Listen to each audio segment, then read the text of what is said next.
I'm Grant Threlkeld, and this is my Module 7. The first part of Module 7 was looking at Bowman and Deal's the Human Resources Framework, where it looks at an organization as a group of people versus a hierarchy, and that one of the important parts of this framework is that the organization is a family and that it focuses on the needs, skills, and relationships of the people involved in the organization.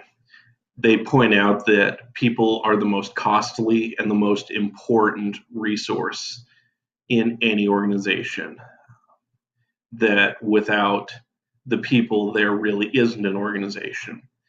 There are four main assumptions within Bowman and Deal's human resources framework. The first being is that the organization exists to serve the human need and that we need each other. That people who do not fit the organization will often feel used by the organization, leading to some dissatisfaction. However, when people fit the organization, it benefits everyone in the organization. For the second part of this assignment, we had to take a list of people and put them into a hierarchy. For this one, I put them into 5 groups, all of them with equaling amounts of importance to me. The first one being, I call them the outside resources. The community, the parents, and the alumni. In regards to, as a principal, I need to be in contact with these groups of people so that way I can tap into their interests. I can tap into what skill sets they may have, and especially in these trying financial times, tapping into resources, whether they be financial or not, to get students what they need to be able to be successful in life and to bring these outside resources into the school. The second group that I have is what I call the support staff, the custodians, the cooks, the maintenance, and the office staff.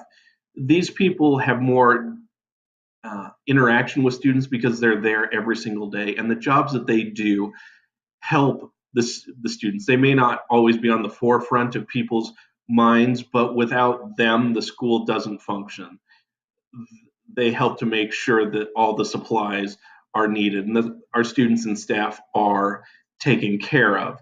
They do report to the principal, but they don't necessarily need to know everything that's going on within the school. They don't need to necessarily know why we're picking a reading curriculum or what the policies and procedures may be for teacher evaluation, but they do need to know what would happen in, say, a crisis or so on and so forth. That they're there to help take care of the students and to also take care of the building. They're kind of the unsung heroes of the school. The next group that I had are teachers, and without teachers, a classroom is just a set of empty walls. The teachers help to define that space and play a critical role in what I, as a principal, would be doing. And conversely, students, they're the reasons that we have schools.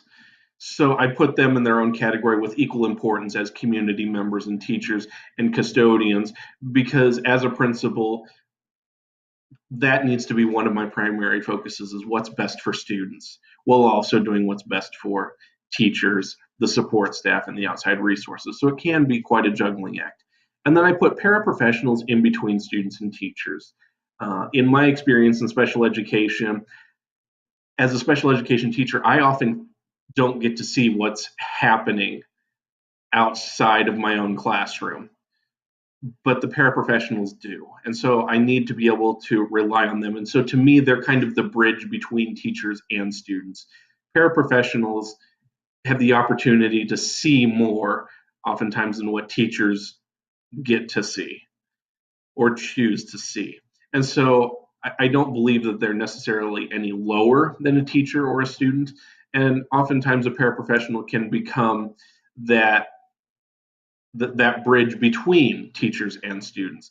So my hierarchy may not be a true hierarchy, but to me, these are the different categories of people, and each one plays a vital role in how the educational system works. Without the community and its resources, schools lose. Without the support staffs, schools would struggle to function as effectively as they do. Without students, uh, we don't need schools. Without teachers, there isn't there's just a set of walls with children in it. And without paraprofessionals, there there isn't that bridge, that support that all students need and get to have. Thanks for watching.